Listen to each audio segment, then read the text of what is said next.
योगेन चित्तस्य पदेन वाचां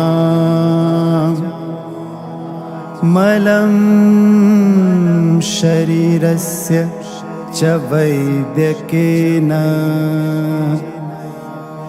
योपाकरोत्तं प्रवरं मुनीनां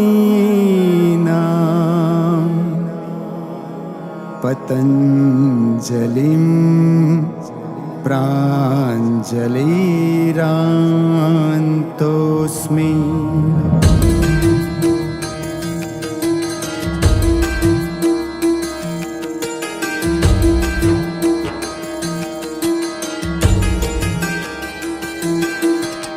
योग में ही भरी शक्ति, योग का धर्म में स्थान है।